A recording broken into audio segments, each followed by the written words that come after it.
bright colored. You think that's a nice color cross? UV green, colors that are natural. Relatively natural color, but I got a bright colored head. Hothead, which is that orange color. I don't know how they came up with this many colors. Clown. Fire tiger works. And then pink is a great choice. Right now, Jeremy and I are out fishing for smallmouth bass. It's really cold water, but we're gonna talk about a really interesting topic in angling, and it's known as color. It's one of the big things that, it's a question, what color are they biting on? Well, let's discuss the topic of color. Closed captioning is provided by Smooth Moves, adjustable boat seat suspensions for a smoother ride.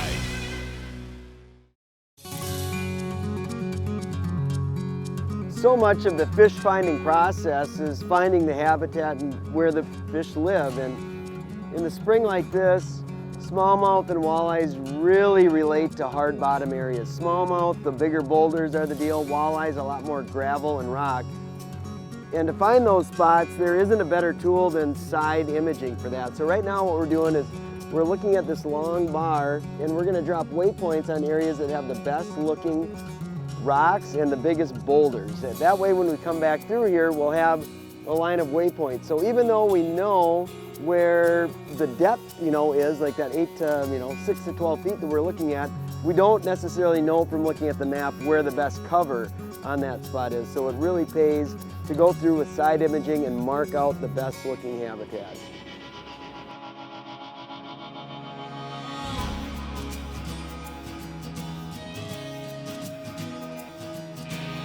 There we go. Nice. That paid off going to look at those rock spots, Jimmy. All right. Look at that, Mr. Brown Bass, huh? And look at that color I caught him on. That happens to be one of my favorite fish catching colors, the clown, a little chartreuse and red. And like we were saying, color is one of those things that really has a lot to do with confidence. But I'm confident in really bright colors, especially when I'm looking for fish. I almost look at color as one of those things as how aggressive are the fish, and when fishing's really tough, I often fish more subtle colors, and when the fish are aggressive, where I'm searching for a bite or two, I'm often fishing with much more aggressive colors. Jimmy's got one. He's on the spot. Water right now we're fishing is really cold, and these guys are sort of acting like that. Color choices, clown, hothead, which is that orange color, and then pink is a great choice. But I'll show you the 4 baits that I've got on the deck here for searching and destroying smallmouth. The X-Trap, of course, and then one of my all-time favorite search tools is the Rip and Wrap. This is just a great, you can cast it, wind it, you can jig it, do whatever, but also notice the choice. Rapala's come out with a bunch of cool new custom colors, but again, I like something that's really bright colored. Next choice, you can't go smallmouth fishing. You can't really go fishing in the spring without a balsa bait and a shad wrap. Another great, cool custom color Rapala bait that they've got. And then lastly, these things are super cool, and what's been happening in plastics is this is the Suicide Shad from Big Bite Baits. This one's been beat up a little bit, but look at that. I've got it in the same cool, custom, bright colors as I've got for those other baits. And that is just a great bait to cast it, wind it in, jig it. Smallmouth, white bass, walleye, northern pike, they all eat this thing. That's just another great choice. But as you can see, when I'm looking for fish, I really like fishing with bright colored baits. There's one. Is that a boy, Jimmy? Ooh, big brownie. Whoa, Jer. That's a big one there. Smallmouth? Yeah. I know we're over good rock bottom. Come here. Come here, buddy. Come here. Oh. Oh. There we go. Nice. That's a pretty dark colored one. Yep, it is. Jimmy's on him with the swim bait. There we go. Slow rolling that baby on. Pretty fish. I'm just using a bread and butter moon-eye jig, just a little swim bait. This actually has a really relatively natural color, but I got a bright colored head on this jig. See it. Got a couple of them on it, which is a good sign. The biggest thing is right now they're really sort of the water's so cold, I think you got to be moving the bait relatively slow to get them to bite it.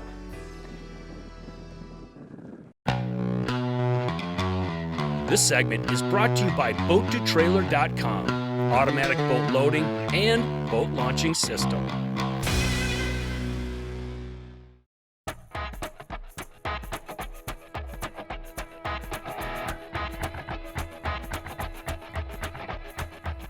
There he is, got him. Sitting right, that was so cool with that 360 just sitting on that rock pile. Oh, is that right? You get another one? Yeah. Okay, Jer.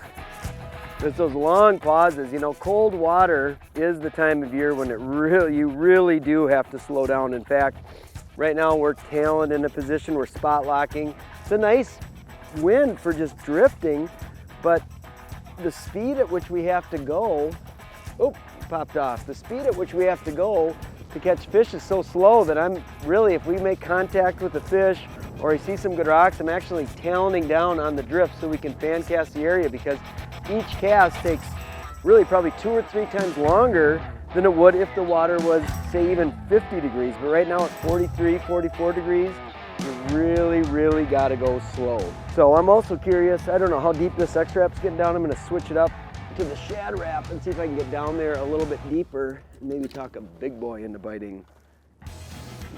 You know, when it comes to lure choice, we're talking color or characteristics of the lure, 2 of the biggest things are, number 1, the depth the bait is running at, and number 2, the speed of the bait is moving. And I would say color is probably number 3. But that being said, I've seen numerous times when you're on Mille Lacs Lake and a blue Shad Rap is the color of choice, or musky fishing where a spinnerbait of a specific color pattern is really critical. It's sort of weird. If you're not throwing that color bait, you will not be getting bit. So it's just a process of elimination and experimentation with the baits that are in your tackle box. There he is, got him. Nice. Switched it up to the Shad Rap, bam, first cast, instantly. But again, just hanging it. And depth can have a lot to do with it. Or like you can have a suspending jerkbait, and that can be the best tool for the job, but if it's 4 feet above them, the fish often aren't willing to come in and bite that bait. So a lot of times you really do have to get the bait down deeper to the fish. That's a biggie. And when the water's in the 40s, you know that depth, it depends on the lake, but the depth I like a lot of times is at 8 to 12, even 15 feet. In some really clear bodies of water, when the water's still in the 40s, those fish might be in 18, 20 feet still. But this lake, there aren't much for rocks past 8 to 12, so that's where we're targeting them. Huh? You think he liked that Shad Rap? I'd say he did. And I'd say Rapala came out with a pretty cool color for catching brown bass. That's a winner in my mind. They've got a few colors, but man, this one's a real winner. Fleet Farm special right here. Look at that, brown bass and Shad Raps. Bright colors, I love it. I gotta show you, I did make a little modification to this bait here. Now, if the fish were in 4 to 8 feet of water, you would not need to modify this bait. They'd be more aggressive because they were shallower, but in this case, and then with them being in that 8 to 12, I added some of these suspend strips. These are great things to have in the boat. I just wanted the bait to hang in the strike zone a little bit longer. So I added a couple suspend strips, and then I couldn't resist putting a little feather trailer on there. Now it fishes in that 8 to 12 foot zone, where without these, I was having a hard time getting the bait past that 8 foot zone. So it really does seem to help. You know, general thinking is if you're fishing in really clear water, what do you use? You use naturalistic baits that really resemble the natural forage that exists in the lake. And it's really more tied into the fish's attitude and how aggressive those fish are. And that's when you look at, you know, you walk into any retailer and you see all these different various derivations and colors, and they all have a time and place in your boat. And it's your job to experiment with those baits to figure out what the fish are willing to bite on. There's one.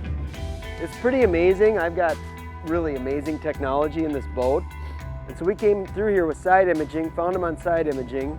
And then what I'm doing is I'm coming through and making casts at where I see the big boulders. And you can see up here, I've got this Solix set up with 360 imaging on the one side, and I'm catching all those fish on that rock pile right there.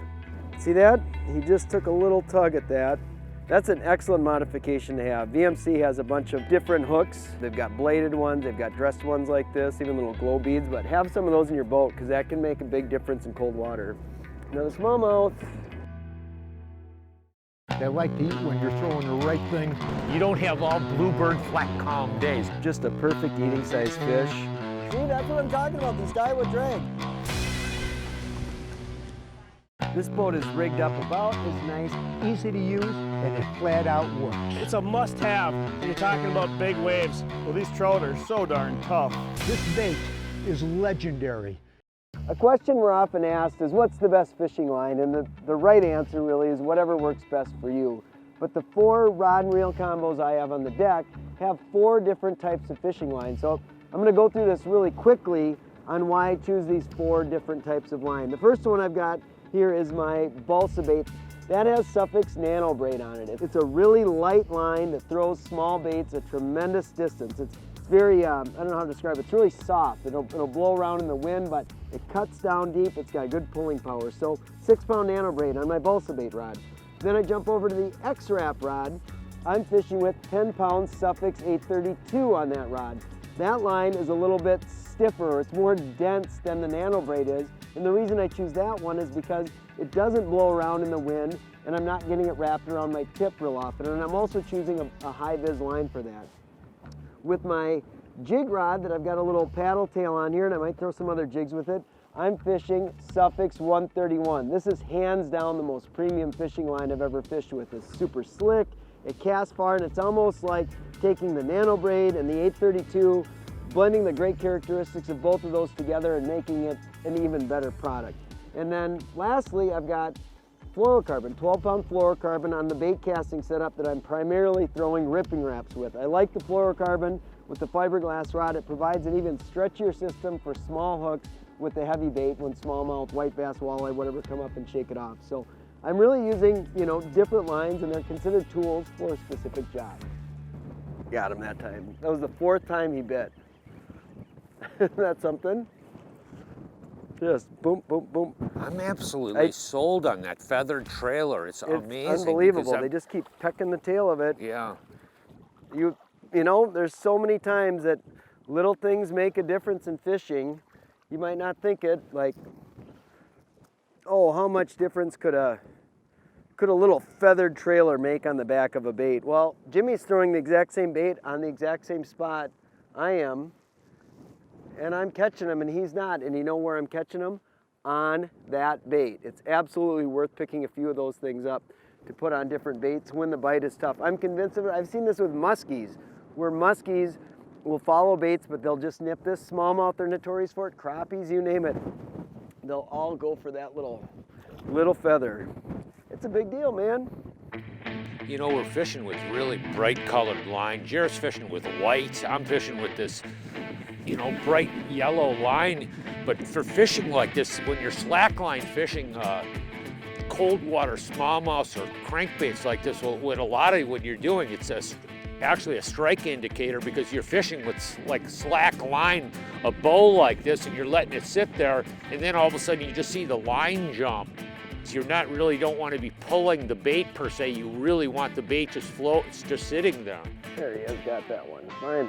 Got him?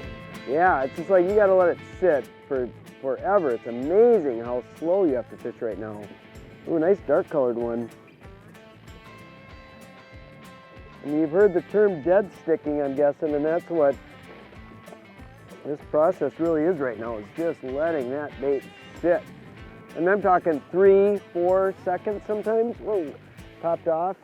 See, they're just, they're not eating it. It's just like, you would just think there's no way that something that looks like that, sitting absolutely still in the water, not moving. 1, 2, 3, 4, and then boom, they just come up and kiss it. It's amazing. So that was on a number 8 shad wrap. Your style of boat control is really key. One that was there from the very beginning. You want to be able to see in the water. The adventure begins. We are loaded for bear. We got You know, pipes. there's so many different ways to fish for walleye. Dependability and efficiency. Simple, fast, and easy. The best rods on the planet. So I've got a number of different rods on the deck, but the primary one that I've been using today is St. Croix's Legend Glass. Now this is just an awesome rod if you're a guy that likes throwing balsa baits, light crankbaits. The Fiberglass has a lot of advantages to it. One, it's got a lot of flex to help you throw baits a long distance. And secondly, it flexes through the rod, so when you do hook a fish on those light wire hooks, they just stay pinned. It's really amazing how well it keeps them pinned. And this Legend Glass rod is a 7'2" medium power, moderate action. So it's really nice, flexing all the way through the tip, and to me, it's one of the finest rods I've seen for throwing small balsa baits. There we go, and I just got one on it. Another brown bass, nice brownie. Sweet, they're just loaded in here. Just loaded, ultra slow. Once again, just kissing that back hook. They just can't help themselves to kiss that back little hook. And I want to share with you also about the reel that, whoa! Oh, Mr. Brown Bass. Here he is, sorry. Kind of a chunky little guy, not huge. Getting him back. Now the reel that I've got on here is a size 1000. A lot of walleye fishermen do like the size 1000 reel, but if you look at the size of the rod, it might seem small. But I like the 1000 because it helps me fish slower. So it's nice to have that smaller size for fishing slower. The other thing about this particular reel, it's Daiwa's Ballistic. It's a super high-end, awesome reel, but it has this mag seal stuff. Let me show you what the actual mag seal oil looks like. So as you can see, this oil is it's not like a seal that's causing friction. This oil is preventing any intrusion from dust or anything like that. And we love going around fishing different bodies of water. I'm going on gravel, but these reels are smooth for a long time because that mag seal just prevents any intrusion from entering the reel. Ooh, boy, they are pokey. This weather really sort of shut them down. Great big one. Ooh, look at that guy there. Yeah, that's a beauty. tank, Jim. Look at that guy there. Wow. Come here, buddy. Look at that. You can see. I wonder if I'm gonna land him. Come here, buddy. Come here. Come here. Easy. Easy. Come here. Oh, look at that. Whoop. I got that little run. I got that little run. Does color make a difference? It does, but the other things you got to focus on, depth and speed of the bait. No question about it. We'll get this little run back in the water. I am just about done. I am absolutely frozen. Come here, buddy. We'll let you back. He's so cold, he can't swim. You know, if you're a follower of everything we do at Lindner Media Productions, you know that my brother Ron had went home to be with the Lord November 30th in 2020. And his legacy is unbelievable.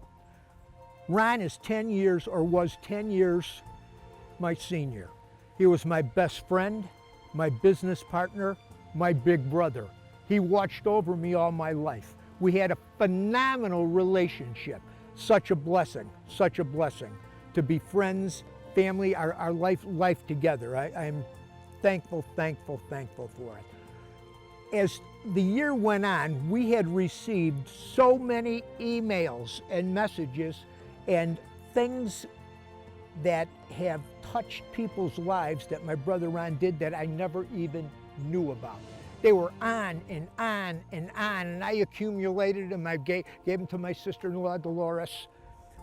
In his latter years, he was so moved to help people, just help them in so many different ways, and he had a real heart for drug and alcohol. And but other things in ministry, he was so smart.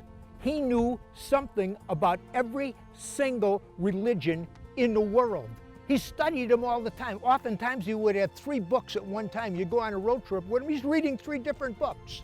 Anybody on any discussion on any kind of religion and the foundation of it, the tenet of it, he knew it. He knew it all. Just this was a week ago. I'm going to read you this. I was so blessed by it. They still keep coming. When I looked at the envelope, it was addressed to me, and it came from Beirut, Lebanon. Naturally, I had to open it. Who do I know in Beirut, Lebanon? It goes on to say, Al Lindner, Middle Eastern greetings from Lebanon. First of all, please accept my belated condolences about your brother Ron's passing away. May the Lord continue to comfort you and the entire family while rejoicing that he is now in the presence of our Lord and Savior Jesus in heaven. I was amazed at Ron's knowledge of all things, but even that of Lebanon and its people.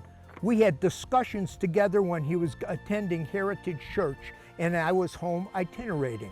He was an inspiration and a blessing to others at many different levels. Your media coverage have helped me retain my sanity in a turbulent area of the world. I grew up in rural Minnesota on a river and a lake, but God's call has taken me to many places around the globe over 37 years as a missionary. There are times I need to be renewed, and watching your programs grant me a reprieve from the daily realities here. But I mean, I was so blessed when I read this, and just, I could just see my brother sitting there getting the Bibles out from all different Bibles and beliefs, spreading them all out on the table. Well, look at, this is what they believe. This is what the Bible of Jesus Christ, the Bible, this is what this says. Compare these. Does this make sense to you or doesn't it? I mean, that's the way he operated. And I just needed to share that with you. My dearest friend, my brother, my compadre, my business partner, you are missed, my brother. You are missed, but you are also blessed, and you left a legacy that touched many people's lives all over the world. Hey, from all of us here at The Edge, you have a good, safe fishing season. See you on the water.